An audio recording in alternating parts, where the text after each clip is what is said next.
Yo, what's up, guys? So, I got something a little bit different for you guys today, and it's how to be a gringo in South America.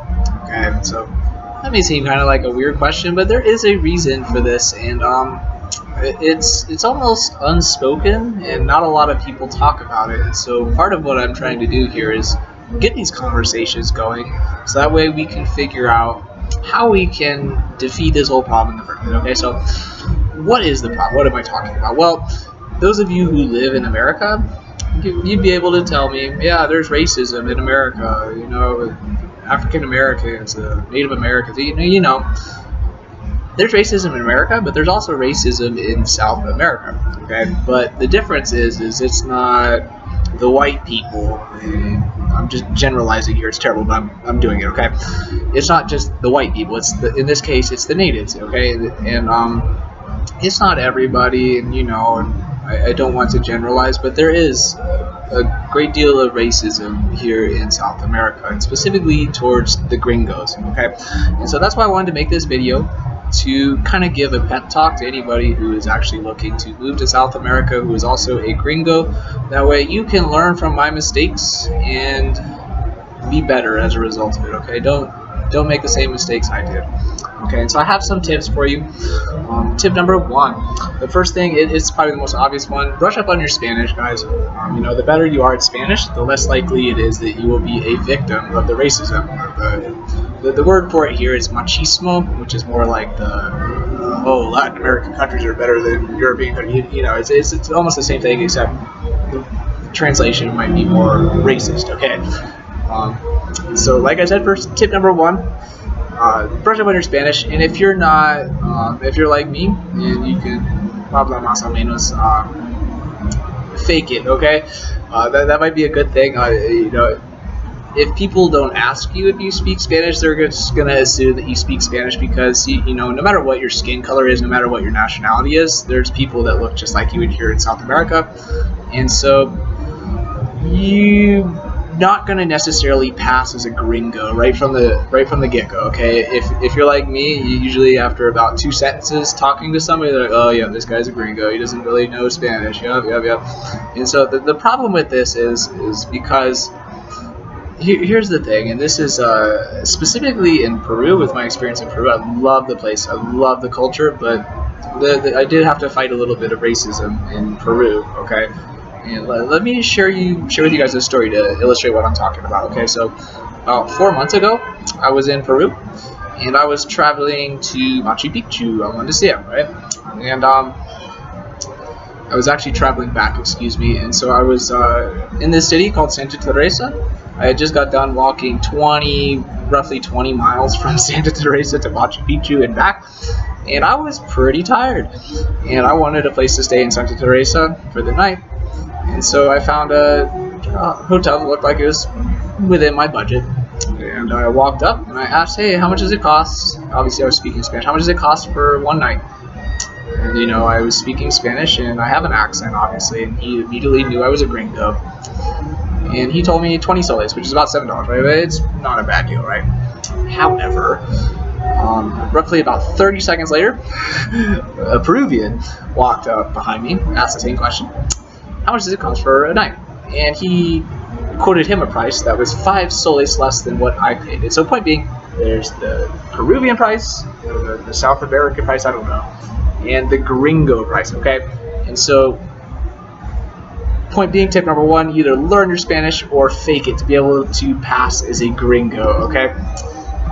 Secondly, one thing that I discovered that could avoid this whole problem from the get-go, the whole problem of getting overcharged at a hotel, for example, is getting a friend who is a native and having them actually go up and get the price for you. Because I've probably saved a lot of money, and typically what I've done is if I'm taking a taxi to a hotel to find a place to stay for the night, I'll ask the taxi driver to go in and get the price for me, because that way I'll know that I'll get the native price.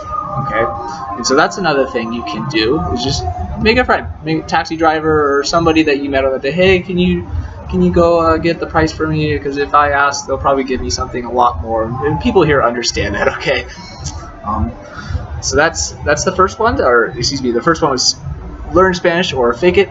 Second one, get a friend to get prices for you. And that brings me to my third one, okay? And so in South America, there's a lot of places that you can buy, for example, food or whatever, that don't actually list their prices, okay? And so you could even go to some grocery stores and find they don't even list their prices, okay? And it's because the culture here is a little bit different in that regard. It's a more of a barter culture, and so if a place doesn't list their prices, it's probably because you're supposed to barter it. And if you're a gringo, you're gonna have to be either a really good barterer, or you're probably gonna have to end up paying a little bit more. Okay, so stay away from the places that don't have prices. If you go to a place that lists their prices, that way you know that you're gonna pay the same thing as everybody else. Okay, and that's what we're looking for, equality, right? Okay. Number 4, this one might be a little obvious, but you know there's a lot to be said about it, okay? And that's just be nice, be friendly, you know, smile, look people in the eye when you're talking to them, show respect, and then everything will be returned back to you, okay? That's just part of my personal philosophy, and I feel like that's helped me along the way. That may not be true for you and your specific belief system, but you know, I'm just shouting out my opinions and beliefs here, okay? Number 5, okay? Be firm, but you know what you're supposed to be paying, okay? So be nice and be friendly, but be firm at the same time. Know what you're supposed to pay, okay? Because if you're just gonna go along with whatever they tell you, you're gonna end up paying a lot more, because there's a stereotype that if you're a gringo, you're rich. And it's terrible, because if you're like myself, I probably have less money than a lot of people here, right? But that doesn't mean the stereotype's going to go away. And a lot of people still will think that I'm rich, okay? And so that's another one. Just set your boundaries with people and make it clear to them that you're not the stereotypical gringo, and that you're not rich, and that you're not just going to bless them with tons of money, okay? Because there are people in South America who have that belief system and think that gringos just have a ton of money and that they're there to just give it all away to everybody, okay? And so, you know, maybe there's exceptions to the rules. A lot of tourists come in and, you know, drop a lot of money. And that's probably where the stereotype comes from, okay? So there probably is some truth to it, but it's not completely true, because look at me. I'm not the richest person in the world, but I still am a victim of that stereotype many times, okay? And that brings me to my last point. And this one, I've learned this lesson over and over and over, okay? And that's to be careful about the people who are talking to you, and the people who are being nice to you and wanting to have a conversation with you. Because, you know, if you're a solo traveler like me, it's nice to be able to spark up a conversation with somebody, especially if they speak English or whatever language it is that you might speak. But my point is their intentions aren't always what you would expect, okay? I'm going to tell you a story, okay? I was in Lima, Peru, and I was walking down the street, and I had a big backpack on me, and I had some clothes in that backpack. I was actually looking for a lavanderia, or a cleaner's, a place to get it cleaned, okay? And all of a sudden, there's this guy behind me. He's like, "Hey, where are you from? Where are you from? Where are you from?"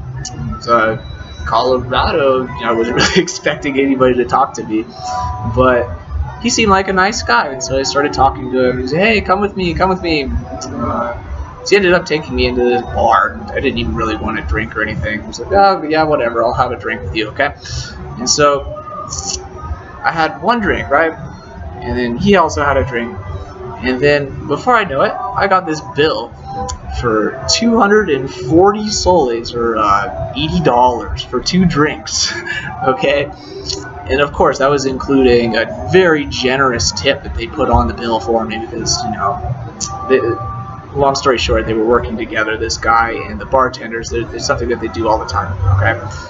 And so I got a ridiculous bill, and the guy that I was with, he said, I don't have money, man. You're gonna have to pay for this." I mean, what?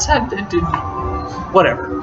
And so I had to actually end up paying that, and I didn't even have all the money up with me, and I had to be escorted to a bank to actually get the money, even though it wasn't even my fault. And if anything, I should have just paid for my drink, right? But it's not what happened. So point being, be careful about the people who want to be your friends, because make sure that their intentions are good and that they're not just trying to get you to pay for things, okay? That wasn't the only example. I have other stories that I could tell you guys, but if they're just trying to get you to open your wallet, it'll become very clear very quickly. And when it becomes clear, say, peace, I don't want to be your friend, because clearly you don't want to be my friend either, okay? So, to summarize, number 1, Spanish. Either learn it or fake it, okay?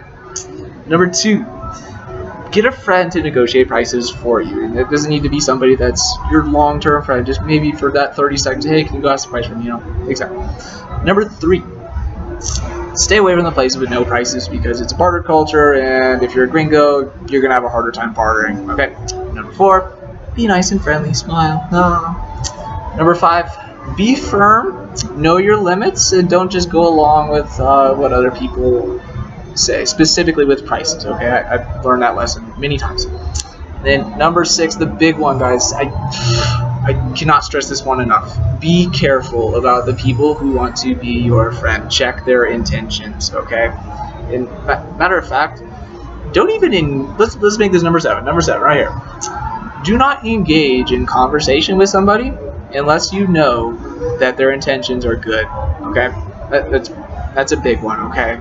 Because if their intentions are money, you don't want to talk to them, because they're not trying to help you. They're not trying to do anything good for you. They're just trying to take your money. Okay, so that's it in a nutshell. Please feel free to ask questions. Comment below. I will get back to you. Okay, but that's it. How to be a gringo in Peru. If you have any more ideas, feel free to also comment those below, because my goal here is just to help people not get screwed like I've been screwed. Okay, so that's it. Hope you guys are having a great day. Peace.